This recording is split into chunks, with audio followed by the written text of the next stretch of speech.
បាទភូមិឈ្មោះអីដែរខ្ញុំឈ្មោះកៅសុមនីបាទគឺរស់នៅភូមិអីសង្កាត់បាទខ្ញុំរស់នៅនេះគេហៅភូមិកោះកសង្កាត់ដកាខ្ពស់ក្រុងតាខ្មៅខេត្តកណ្ដាលបាទតើពូលពូដែលមានការប្រមូលផ្ដុំគ្នាមកតវ៉ាតើករណីតវ៉ាបាទថ្ងៃនេះពួកយើងខ្ញុំកាត់ទុំសុខចិត្តដោយសាររឿងតម្លៃទឹករបស់រដ្ឋកោស្វយ័តភ្នំពេញតម្លៃខ្ពស់បាទពីមុនយើងប្រើទឹកស្អាងតម្លៃខ្ពស់មែនទឹកឯកជនប៉ុន្តែឥឡូវទឹករដ្ឋយើងតចូលហើយពីវិខែដំបូងហ្នឹងគឺតម្លៃទឹករដ្ឋទេតែ450ទេប៉ុន្តែបណ្ឌិតជាហេតុអីបានឡើងថ្លៃដល់អត់ទូនតំណឹងឲ្យពួកយើងដឹងមុនដូច្នេះមានការតវ៉ាតើលោកពូតវ៉ាចង់ឲ្យចុះតម្លៃត្រឹមប្រមាណទេលោកបាទសូមឲ្យរដ្ឋាភិបាលគិតគូរថានេះជាតម្លៃទឹករបស់រដ្ឋាភិបាលដែលកំណត់ហើយប្រើប្រាស់ឧបករណ៍របស់រដ្ឋអញ្ចឹងតម្លៃនៅចិត្តនេះនៅបរិយាចិត្តនេះមកឆ្ងាយប្រហែលនាទីនេះទៀតបើយក3គីឡូហ្នឹងតម្លៃតែ450ទេបាទហើយនៅតែខ្មៅក៏ប៉ុណ្្នឹងដែរហើយតំបន់នេះគឺជាក្រុងតាខ្មៅខេត្តកណ្ដាលដូចគ្នាទេចាំមិនគិតតម្លៃទឹកខុសគ្នាជីវរដ្ឋដែលរស់នៅក្នុងបរិយានេះមានប្រមាណគ្រួសារដែរបើខ្ញុំអត់ច្បាស់ប៉ុន្តែវាមានផ្ទះ2600ខ្នងជាងផ្ទះនេះបាទហើយពលរដ្ឋរស់នៅបានជាងតាកណ្ដាលហើយគឺថាការឡើងថ្លៃហ្នឹងគឺរយៈពេលប្រហែលខែការឡើងថ្លៃគឺចាប់ពីខែ8មកបាទចាប់ពីខែ8 2025ដល់ពេលនេះបាទហើយពួកយើងខ្ញុំតវ៉ាជាបន្តបន្ទាប់មានអភិបាលខេត្តចុះមកជួបដោះស្រាយមិនចេញទៅជួបអភិបាលក្រុងតាខ្មៅក៏ដោះស្រាយមិនទាន់ចេញតាមដល់ពេលនេះសម័យរបាយការណ៍ក៏អត់ទាន់មានផងសន្យាឲ្យក៏អត់ឲ្យទេបាទរបាយការណ៍នៃការប្រជុំហ្នឹងបាទអត់ទាន់មានការដំណោះស្រាយយ៉ាងម៉េចទេអត់មានតែម្ដងនេះគឺដំណោះស្រាយសូន្យតែម្ដងដំណោះស្រាយទេហើយពួកខ្ញុំរងចាំយ៉ាងអន្ទះសារអញ្ចឹងរងចាំឲ្យរដ្ឋាភិបាលពិសេសគឺសម្ដេចទាំងពីរហ្នឹងគឺការ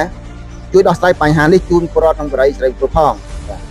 តើលោកពូមានអីដែលក្នុងបន្តថែមទៀតដល់គឺសំណពរសំខាន់គឺសូមចុះតម្លៃទឹកពួកយើងគិតថាជីវភាពពលរដ្ឋនៅទីនេះវាមានការលំបាកព្រោះចំណូលតិចតួចបាទហើយត្រូវការបង់ផ្ទះត្រូវការបង់ថ្លៃផ្ទះប្រចាំខែចាក់ធនាគារបង់ទឹកបង់ភ្លើងត្រូវការចំណាយម្ហូបអាហារប្រចាំថ្ងៃកូនរៀនសូត្របាទអញ្ចឹងជួបការលំបាក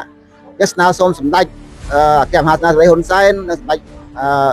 បវរធិបតីមេត្តាជួយរកដំណោះស្រាយជូនពលរដ្ឋនៅបរិយាផងបាទកំពុងជួបការលំបាកបាទអរគុណច្រើនបាទអរគុណច្រើនហើយតវ៉ាដោយសារតម្លៃទឹកវាស្តង់ដាររបស់រដ្ឋតែយកស្មើនឹងឯកជនមានន័យថាគាត់ជ្រកក្រោមស្លាកយីហោរដ្ឋកោស្វ័យយ៉ាត់ក្រុងភ្នំពេញប៉ុន្តែតម្លៃទឹកគាត់គឺតម្លៃថេរអញ្ចឹងវាខុសពីប្រកដីរបស់បារ៉ែនរដ្ឋកោទឹកដែលដាក់មកទូទៅបាទចុះតម្លៃដែលខាងរដ្ឋដាក់រងថ្ងៃតម្លៃប៉ុន្មានតម្លៃរដ្ឋគឺគាត់មានគោលរបស់គាត់មានថាប្រើតិចអស់តិចប្រើច្រើនអស់ច្រើនអញ្ចឹងចាប់ពីដូចជា9ម៉ែត្រចុះក្រោមគាត់យកតែ400ទេអញ្ចឹងបើតប៉ុណ្ណឹងទេគាត់យកតបាទតែដល់មកដល់ឥឡូវនេះគឺគាត់ដាក់តម្លៃគោលតែម្ដងអត់មានតម្លៃប្រើតិចអស់តិចច្រើនអត់ច្រើនគឺគាត់ប្រើតម្លៃគោលតម្លៃស្មើមួយគឺ1850តែម្ដងអញ្ចឹងប្រជាពលរដ្ឋនៅទីនេះគាត់អាចទទួលយកបានទេព្រោះវាយើងប្រើទឹកដែលជាទឹករបស់រដ្ឋកោទឹកស្វយ័តក្រមស្លាកយីហោបរដ្ឋស្វយ័តរដ្ឋបាទពាក់កណ្ដាលឯកជនពាក់កណ្ដាលរដ្ឋអញ្ចឹងគាត់ធ្វើនេះស្មើនឹងឯកជនហ្នឹងកាលពីមុនទឹកដែលប្រើប្រាស់រាល់ថ្ងៃទឹកមកពីខាងណាតម្លៃណាកាលមុនយើងប្រើទឹកស្អាងតម្លៃ1850អញ្ចឹងគឺគាត់យកតម្លៃហ្នឹងតែម្ដងអញ្ចឹងជាតម្លៃរបស់ឯកជនកាលពីមុនបាទឥឡូវនេះគឺជាទឹករដ្ឋហើយបាទឥឡូវនេះជាទឹករដ្ឋហើយប៉ុន្តែតម្លៃគឺគាត់ងាកមកយកតម្លៃស្មើនឹងឯកជនពីមុនមកដែលយើងអត់អាចធ្វើយកបានអញ្ចឹងតវ៉ាស្នើសុំអីទៀតបាទអញ្ចឹងមានស្នើសុំដល់សម្ដេចទាំងទ្វេសម្ដេចពុកហើយនឹងសម្ដេចបវរធិបតីហ៊ុនម៉ាណែតលោកជួយដោះស្រាយលើបញ្ហានេះព្រោះប្រជាពលរដ្ឋដែលមកស្នាក់នៅទីនេះភាគច្រើនគឺមន្ត្រីរាជការហើយនឹងនិវត្តជនទេអញ្ចឹងពួកគាត់ខ្វះខាតពិតជាខ្វះខាតអញ្ចឹងសូមឲ្យគាត់ជួយដោះស្រាយបាទហើយមួយវិញទៀតខ្ញុំសូមសំណូមពរថាខាងរដ្ឋកោទឹកសូមឈប់ចេញលិខិតអញ្ជើញឲ្យគាត់ទៅបង់ទឹកទៅព្រោះអីធ្វើឲ្យប្រជាពលរដ្ឋភ័យខ្លាចហើយណាមួយវាខុសពីគោលការណ៍ដែលគាត់បានសន្យាថាគាត់ដោះស្រាយហើយចាំគាត់នឹងយកថ្លៃទឹកថ្លៃអីចឹងដល់ពេលរួចឥឡូវនេះក៏បានបញ្ចេញមកគាត់ថាអ្នកបង់រហូតដល់70%អញ្ចឹងធ្វើឲ្យជាពលរដ្ឋថាយើងបង់គេបង់ច្រើនគ្នាហើយអញ្ចឹងយើងមិនអាចតវ៉ាបានអញ្ចឹងវាធ្វើទៅបំបាក់ចិត្តអ្នកដែលតំណាងបាទអញ្ចឹងខ្ញុំសុំថាឲ្យគាត់ឈប់នឹងសិនដោះស្រាយសិនចាំគាត់ចេញលិខិតចេញនិកាយប័ណ្ណថ្មីជូនជាពលរដ្ឋបាទបាទគុណច្រើនបាទខ្ញុំឈ្មោះចិន្តា តើមានទីលំនៅដែលបច្ចុប្បន្ននៅហ្នឹង ខ្ញុំនៅក្នុងបរិយស្រីមង្គលហ្នឹងឯងនៅភូមិកកកសង្កាត់កាខ្ពស់ បាទតើមានបញ្ហាអីដែលមិនសុខចិត្តបានប្រមូលផ្ដុំនេះការតវ៉ា ក្នុងការតវ៉ាទឹកអីសារខាងរដ្ឋបាលទឹកគាត់គិតតម្លៃហួសពីលទ្ធភាពដែលពួកខ្ញុំមិនអាចធ្វើបានទេពីព្រោះអីគិតដល់តម្លៃ1ម៉ែត្រជីប1850 ចាហើយអញ្ចឹងពួកខ្ញុំគាត់ថាសូមឲ្យជួយដោះស្រាយជួយបញ្ចុះតម្លៃមកនៅត្រឹម750 ចា គឺការតវ៉ាហ្នឹងមានការតវ៉ាស្នើដល់ណាហើយតើមានអត់មានដំណោះស្រាយទេ ខាងប្រជាពលរដ្ឋយើងទាំងអស់ហើយនឹងខាងខ្ញុំតំណាងនៅក្នុងបរិយនេះគឺមានការ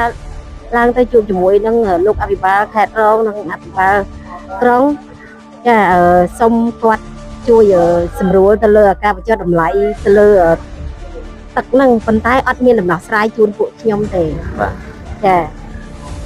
គឺតើបងស្រីមានចង់សំណូមពរអីបន្ថែមទៅដល់អ្នកដឹកនាំលើ សំណូមពរទៅដល់សម្ដេចពុកនិងសម្ដេចបវរធិបតីហ៊ុនម៉ាណែតដែលជានាយករដ្ឋមន្ត្រីនិងសម្ដេចពុកដែលជាមេដាសន្តិភាពមេដាបេដាសន្តិភាព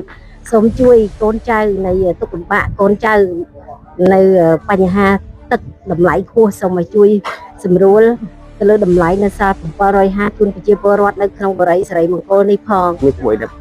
ខ្ញុំឈ្មោះដែន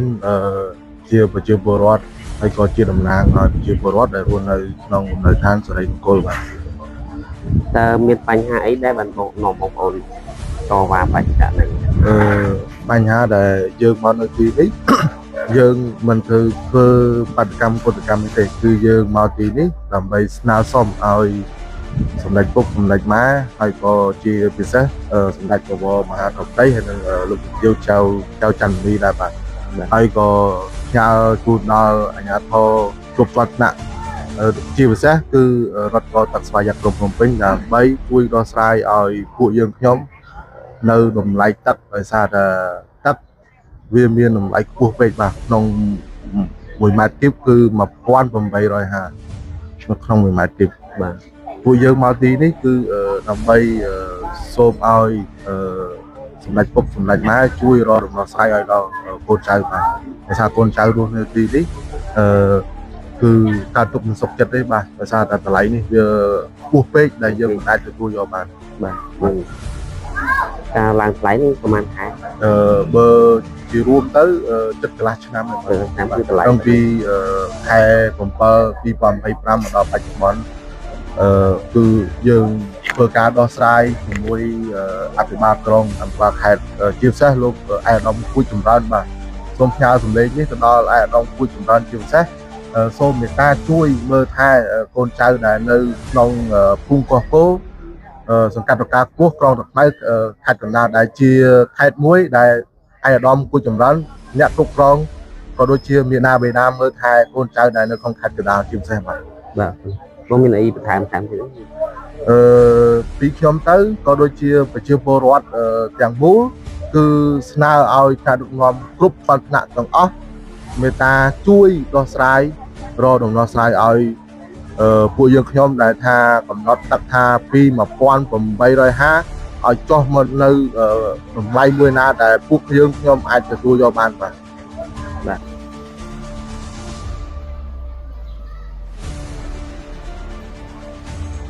សូមអរគុណ